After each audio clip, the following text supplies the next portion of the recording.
First, thanks for coming to the summit. It's really an honor for us as organizers to put this on and to see everybody face to face.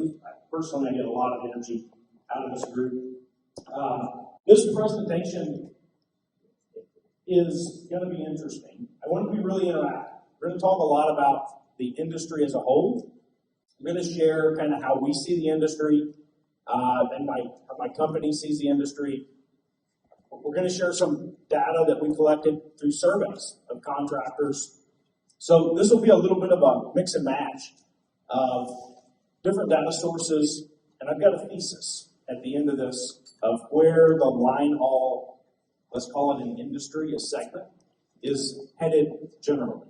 So if we look back over the last year, right, about the time we were here, right, for the summit in July, Spencer Patton announces this very public argument with FedEx about contractor pay and contractual issues. And I think we've all kind of seen this play out, right? Is FedEx sued Spencer. This was a very public debate. And what I thought was really interesting was that the public markets took this relatively seriously.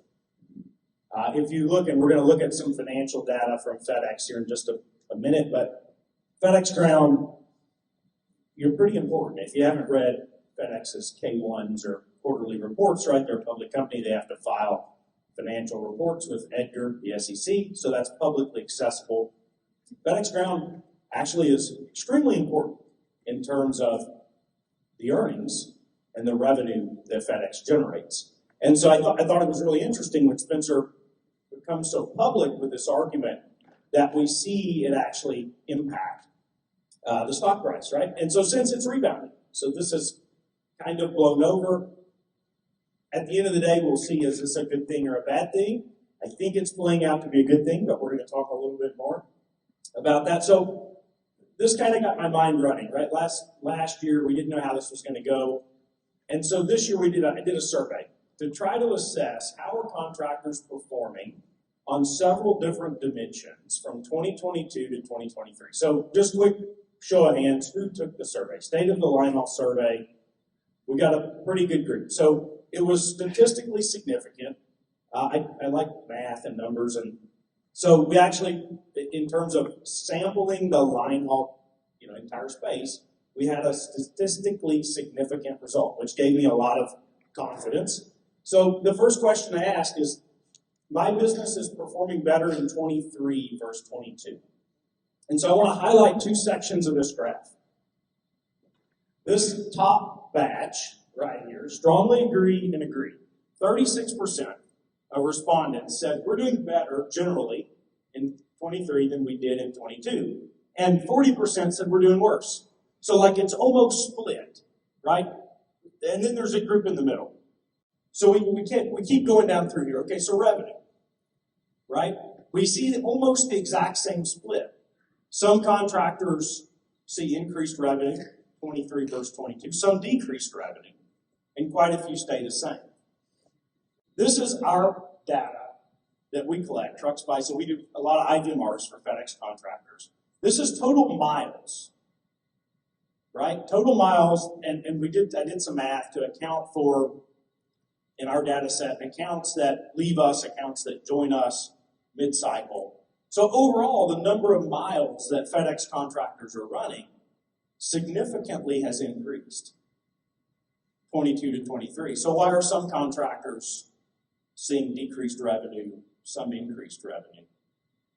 Alex is shaking his head. It's a bit of a conundrum, right? Because we would all, right, a rising tide raises all dinghies, right?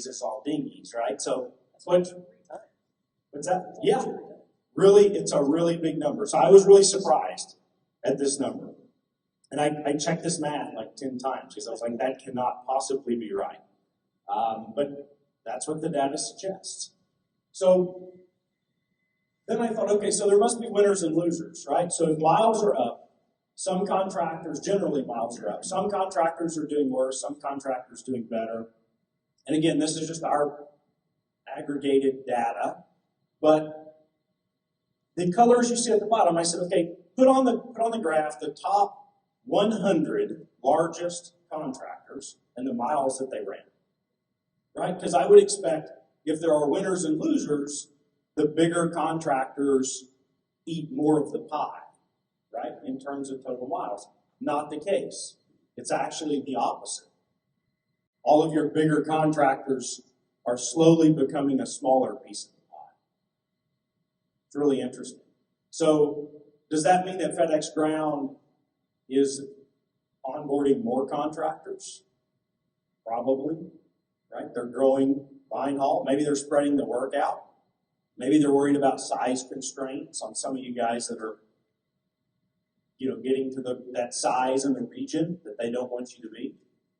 I thought that this was really interesting because I really expected to see your contractors that have been in business a long time that have a really good safety rating to take more of the pie. Because you got to think that that's easier for FedEx to manage.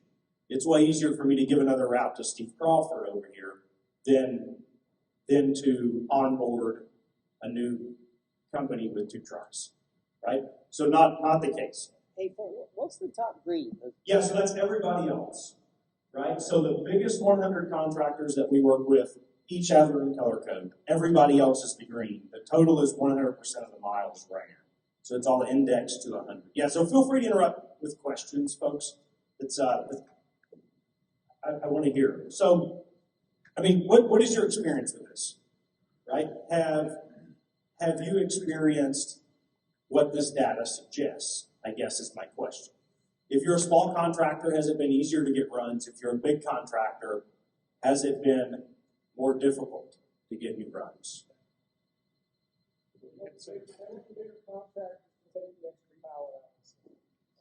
There we go. So what he just got is they want the bigger contractors to take the extra power out of the system.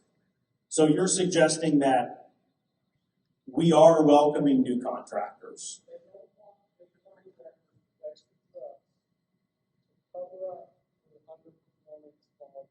Got it.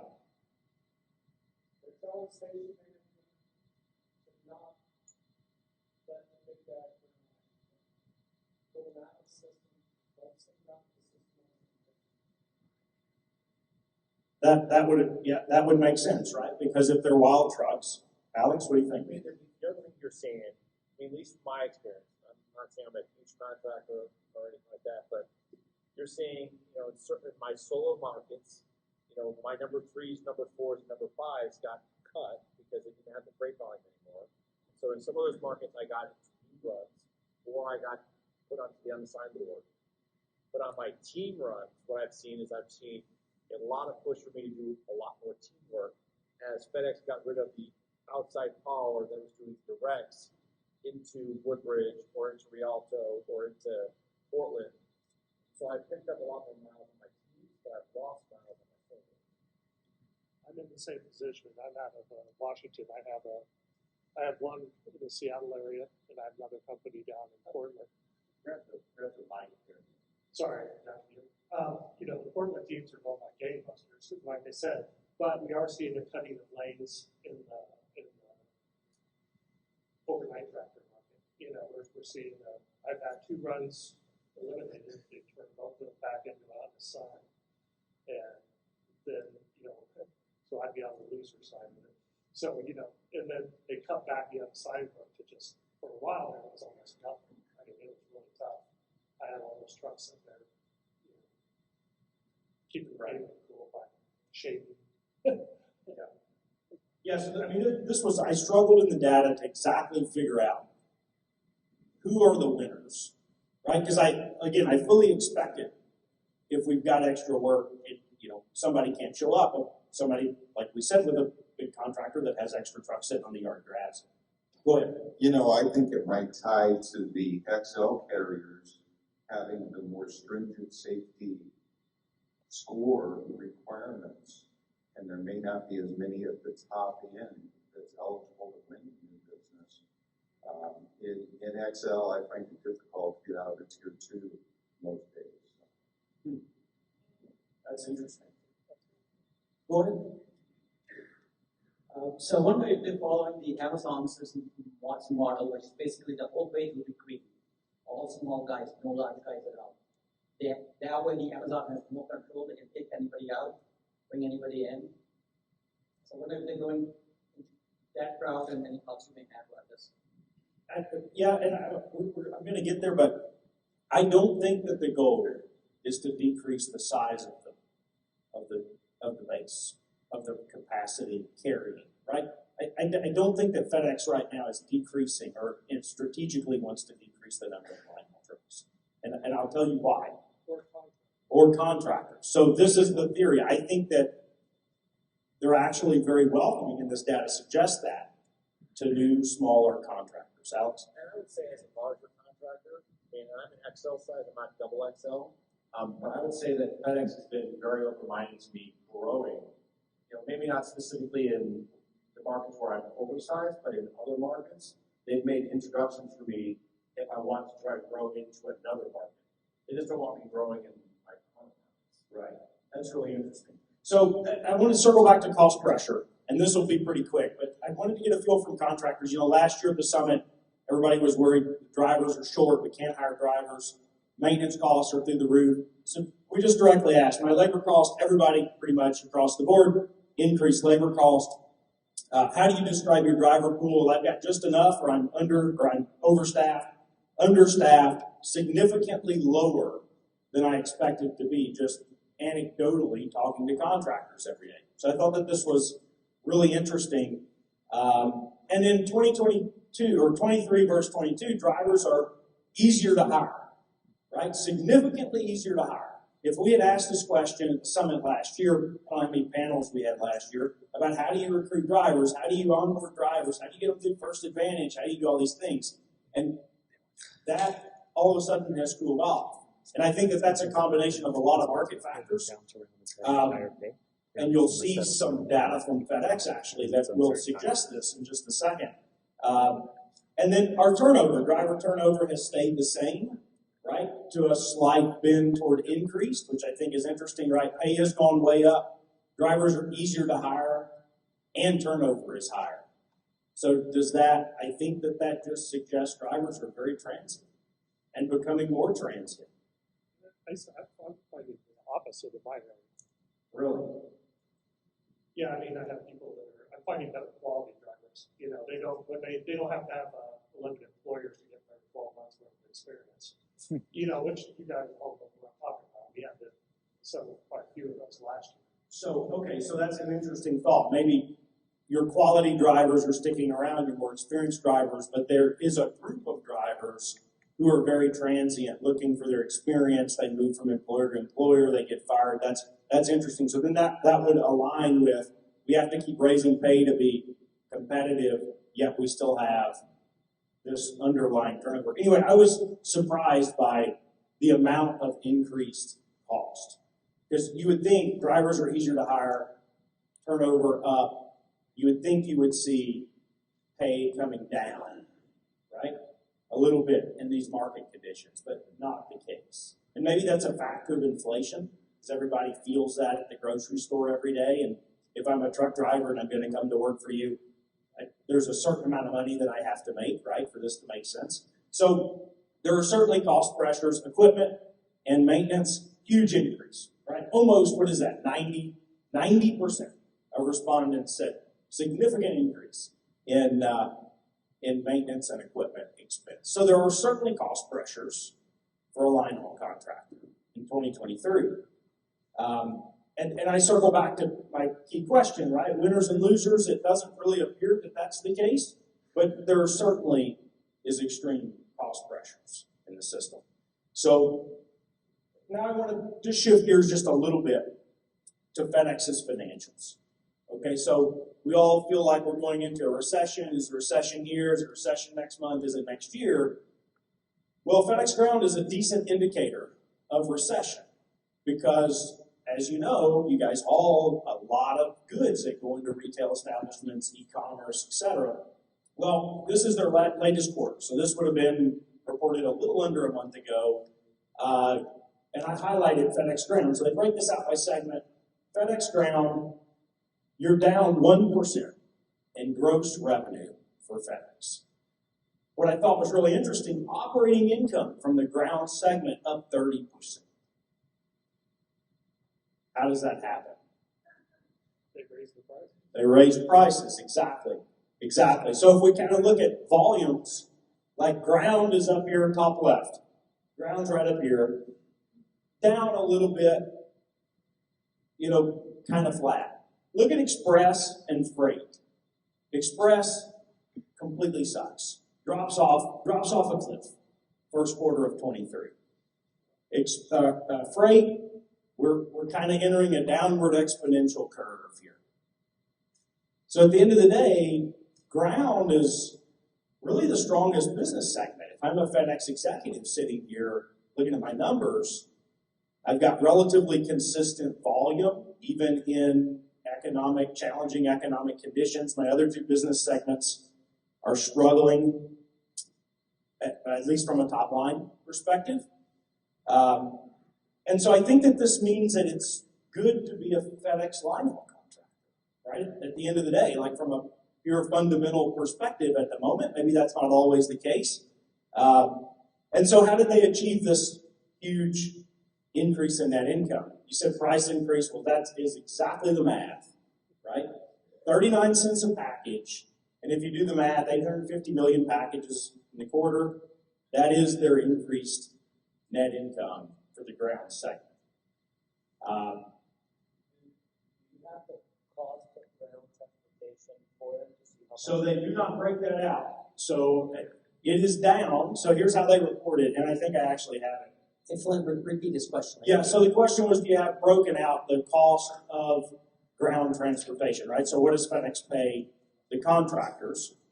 It's unclear from the financials. The line item that they report that in is called purchase transportation, but they roll together what they pay contractors, what they pay outside carriers, what they pay chartered jets to fly express packages. It's one batch, one number. Now, what's really interesting is in the key risk factors, they expressly mention key risk associated with the independent contractor transportation network as it relates to fuel, pay, and benefits. I don't know why they say benefits, because we're always fighting that battle, right? For independent contractors, no benefits, but that's what they say in the 10K. So, but overall, that line item is down nearly $1 billion over the last quarter. So does that mean, we've got pretty good data that suggests we're not running less miles.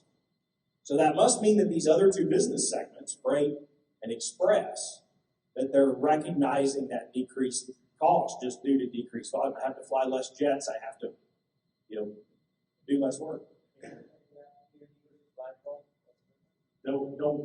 There's no breakout. All we get, this is literally the extent of the detail that FedEx provides in the financial filings to break out the segments. And then they give you some of these volume metrics, which evidently they did not used to do, and some investment banks chewed them up pretty hard, and so they decided to start publishing this information. So yeah, unfortunately, I wish we had that. So big price increase. The question is, relatively stable volume, big price increase.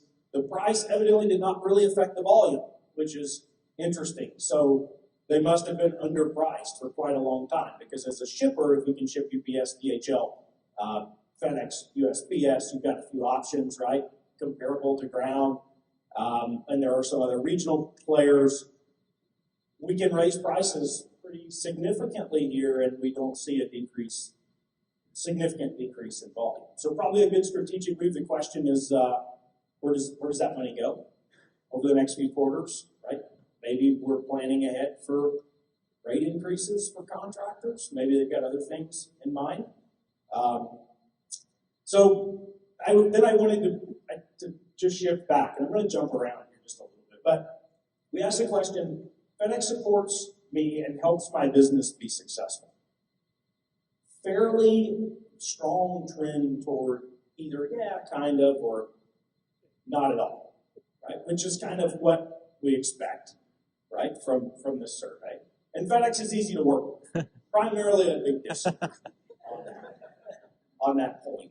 And so then we asked this question about how should FedEx FedEx prioritize these items. And I listed out a handful of things here that I frequently hear contractors say. And so I know it cut off my text here, but improve routing, improve driver onboarding, increase transparency, reduce my administrative burden here, reduce wait times, allow more vendors to compete, and pull purchasing power.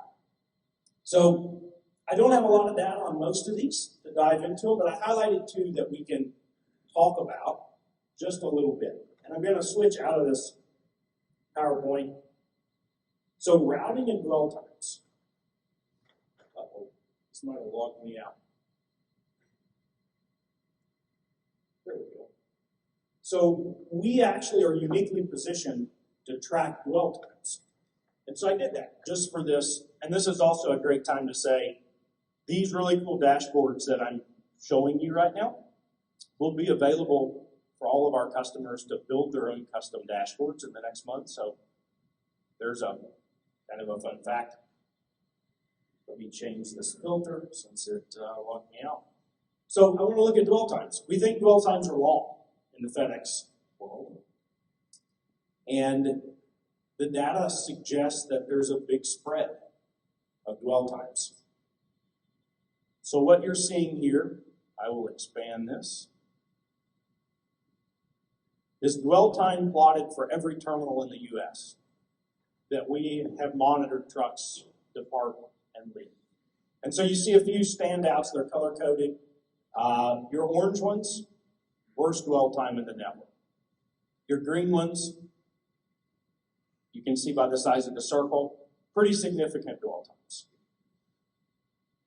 But if we look at the overall median, let me go back.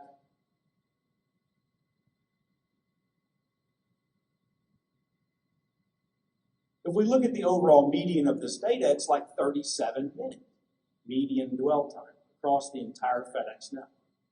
Right? 37 minutes. If you ask anybody out in the general trucking world, what do you consider an acceptable dwell time? Well, brokers say it's under 2 hours. Trucking companies are normally like anything under an hour is pretty solid. We're running a median at 36.351 over the last 18 months. So overall, dwell's not that bad relative across the entire network. And so then I started thinking, well, okay, there's probably winners and losers here. So, and I'm giving you kind of an idea, like at 753 Dallas, we measured 182,000 hours of dwell time over this data set. So just kind of an idea of significance. Let's expand these. Just bear with me as I drive this thing. I said, okay, so there must be winners and losers. These are the losers. Where is the worst dwell time in the network? Well, it's pretty consistent across this handful of terminals. 737, really bad. 23791, really bad. 397, really bad. 317, really bad. And so these terminals are significantly above median. So this is 255 minutes, right? 270 minutes. So if you're running wild teams, there's certainly a pattern in the sense that if I go to this specific terminal, high probability I'm going to wait a long time to get my trailers. Any thoughts on this? Has anybody been to these terminals and agreed or disagree? Cities, well, you know what? I don't know them all. 737's right here in Dallas. PFW 788 is going to be Waco. 350 is going to be Alex, Chicago area. Little Rock. Okay. So the way that they code them is the last three to zip. So anytime you see, 7, 8, that's North Texas. If you see, so you just hit zip 3. No, I'm just surprised everybody else. As a contractor, we all have experience with bus time, and I believe that's 923. I'm sitting there like 923. Yeah. 612. I thought the same thing. He said you have to change the scale to days in reality. Alex, and then 612. So I actually thought the same thing. I would have expected mainline hubs to be worse. And I dug into that, and it really wasn't the case. Like on the median, right? And of course they have, like there's more volume in and out. So it's easy for you to be at the north of the median or the south of the median. But on the median, right across unassigned and assigned runs. You look at the range. So like you did the range, right? You see like really size and Significant outliers by looking at Rialto or looking at Woodbridge. Yeah, so I took some of the outliers out of this data set because as I did this, as I prepped this presentation. And just based on how our data set gets captured, there are some contractors who have like a truck with us, they say it's domiciled at 753, but then when you actually look at the history, the truck is always parking at, Fort Worth, for example. And so I had to take some of those outliers out because that parking overnight at Fort Worth was factoring into my dwell time, right? So my rule was anything that looked like it was at least 10 hours, I filtered out, which is, that's why you lose Rialto, because 10-hour wait time in Rialto is considered you're moving pretty fast. Really? Well, yeah. Across the entire data set. So solo team, unassigned, assigned.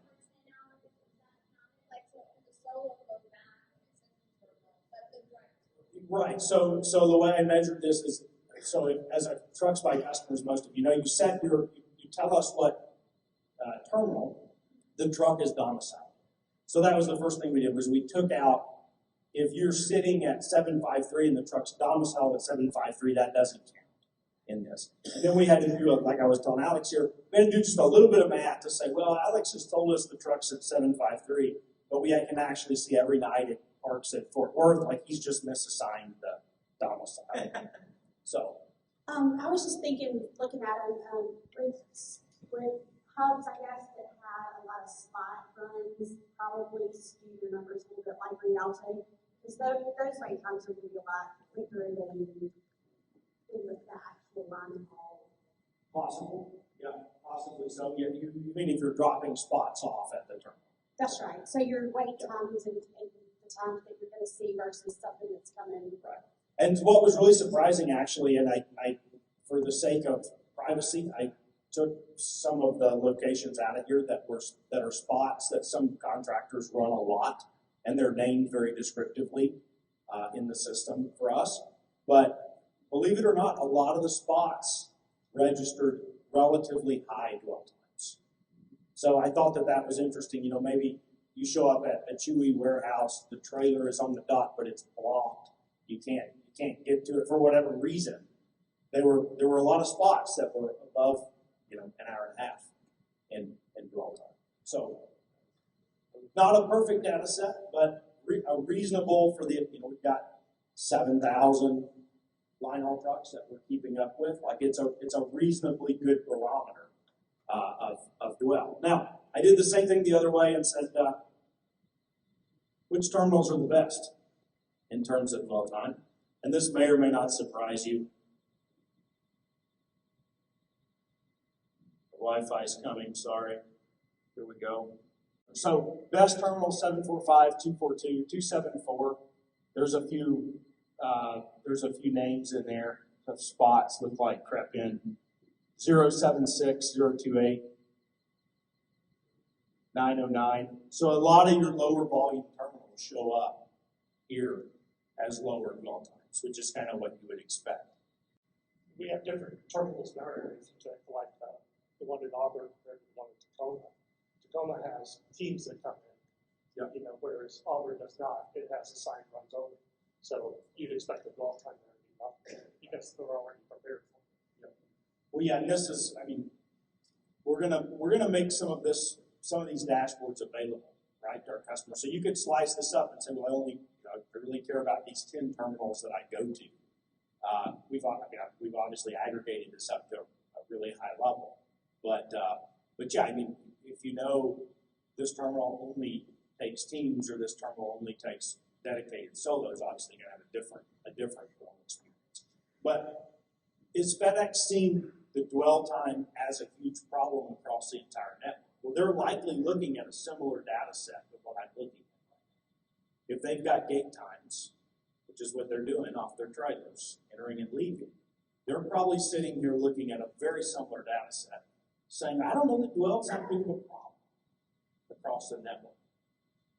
So I think if this is one of these things where you're experiencing really high dwell times, it's probably worth documenting and building a data set and sharing that data set with terminal managers to say, here's the deal. Like, I know on the average, the dwell time's 37 minutes, right, on the meeting.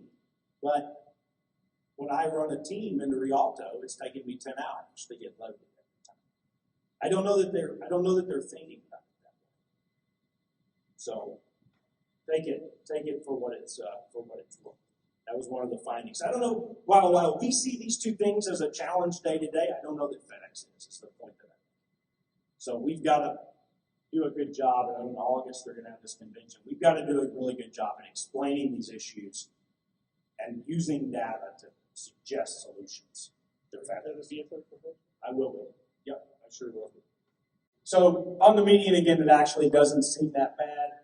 And then I wanted to figure out just a little bit about how contractors are feeling. Because I remember when I was a contractor, there were days, there were months where everything seemed to run really good. And then there were months where everything just absolutely went to hell, right? And so I wanted to kind of understand, in these market conditions, how are we feeling? So I asked this question, which of these statements apply to you? Well, I need a general manager, I need administrative help, I don't have a team and I don't want a team, or I fully have a support team behind me. And the vast majority of contractors, 70%, say, I have a team and I don't need any additional team members, excluding drivers. I'm talking about the admin team. And so then I asked the second question, my stress level is 0 to 100, you pick the number. And so the average reported 58.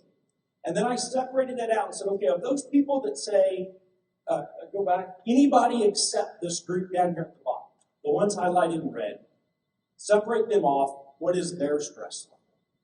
And that's this stress of people that are lacking a team, 72.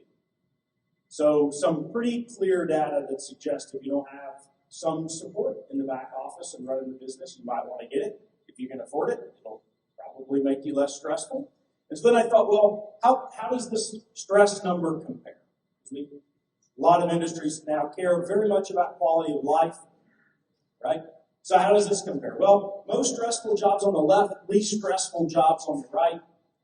We are somewhere between airline pilot and police officer, roughly, in terms of stress day to day. So being a Linehaul contractor, relatively high stress occupation. Medical data would suggest that stress is directly related to life expectancy, so we should all probably stay healthy if we're going to keep being Linehaul contractors. But so do I have the time to do the things that I enjoy?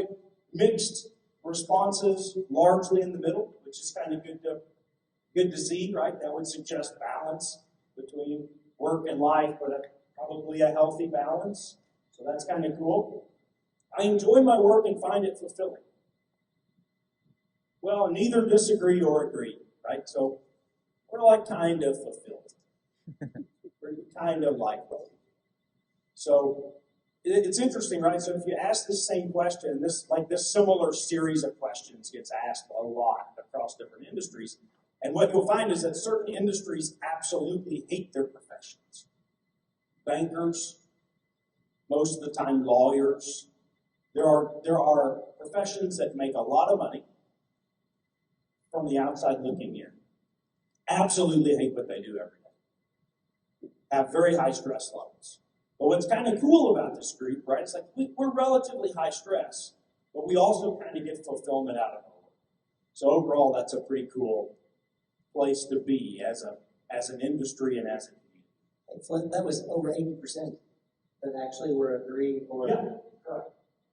Yeah, so if you draw a line here, yellow and up, yes, 80% are finding some sort of either medium fulfillment or high level of fulfillment. Yep.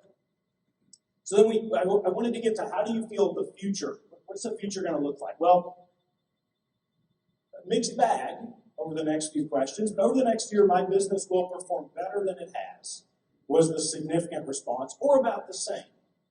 So even though, if I go back to the beginning of this presentation, 40% said I did worse in 23 than I did in 22.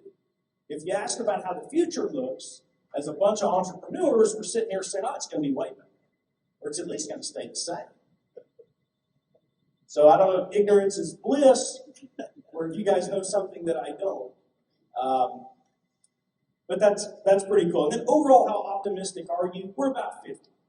We're about midway down the 0 to 100 spectrum. We're about 50% optimistic. Personally, I'm pretty optimistic. And I'll tell you why. All this data, before I do that, I want to go back to this question on the screen. Why were miles so much higher when package volume is flat? So we talked about these two things early. We see a lot more miles. FedEx sees flat package volume. I think that there's an underlying strategy. Because if I'm FedEx and I'm sitting here in this market condition and I'm seeing flat to decreased volumes, express sucks, freight's dropping off a cliff, or vice versa, I'm sitting here looking at ground saying this thing I've increased prices, I now have like healthy margins. How do I drive volume?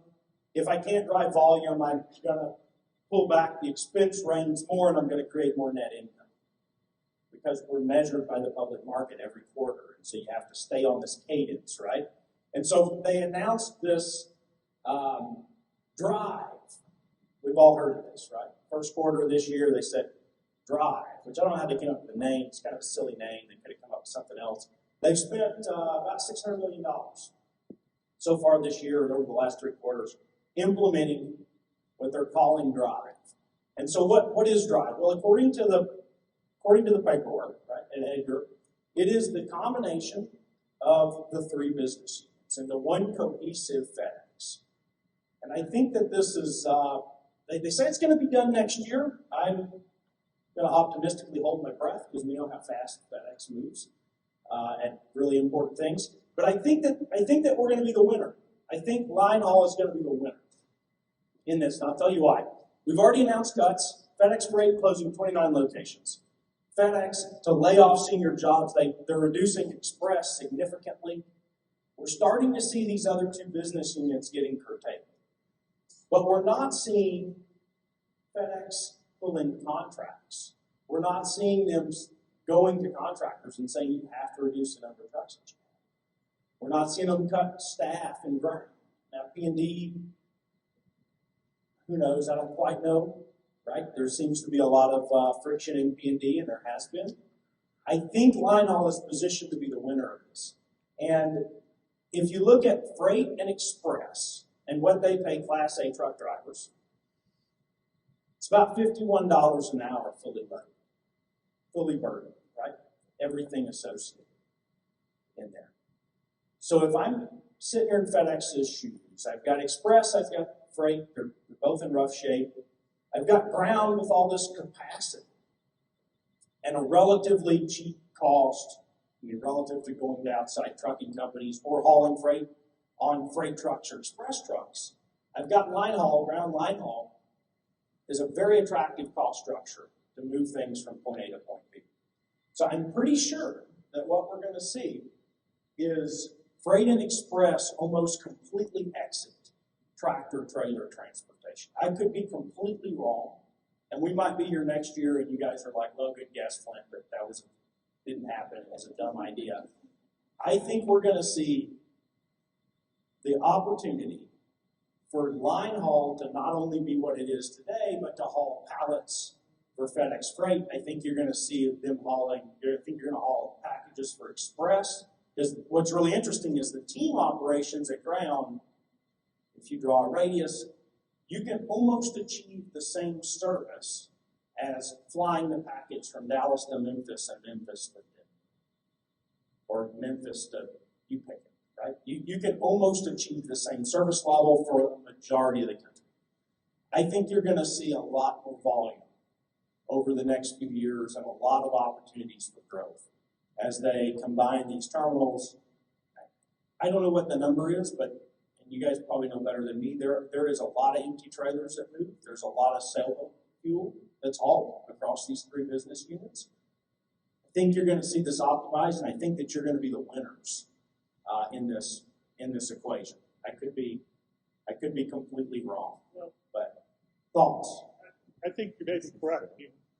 When you talk about freight, let's just go with freight. I mean, look at the age of their fleet. That's some ancient equipment running across. They're going to have to either replace that or remove it. Seems removing it would be a lot cheaper. Well, and so in I agree, I'm happy you brought this up. In the public filings, they list, there's a whole section, if you guys have ever read these things, about management. It's basically the dissertation for management, right? Management expectations and analysis. And a few things that they mentioned in their passing in the last K was we want to control CapEx, right? We want to run a lighter CapEx business, which would suggest we're not going to go replace every truck in freight. And the other thing that they specifically denote as a risk and an accrual is, you guys remember, I'm sure everybody remembers, the P&D driver out here west of Dallas, there was a little girl kidnapped, right? I mean, not a good situation. They specifically list this as a risk in the public filings, and they have accrued money on the balance sheet to pay any legal liabilities that arise from that situation. So if I'm an investor, right? You think of who FedEx's investors are. I mean, they're mutual funds, they're big money managers, right? Big retirement money. Well, I'm very focused on ESG. I'm very focused on human rights. FedEx is going to get some pressure about some of this stuff. And if I'm a CEO, if I'm an executive at FedEx, I'm starting to get of the opinion that we own the customer touch points. And maybe I want less folks like we had out west of Dallas ever having the potential of being in contact with a customer. And so how do they do that? Well, Linehaul maybe starts handling all of the tractor trailer and maybe all those drivers from Express. Maybe FedEx starts to insource the actual customer touch point. I don't know, just a theory.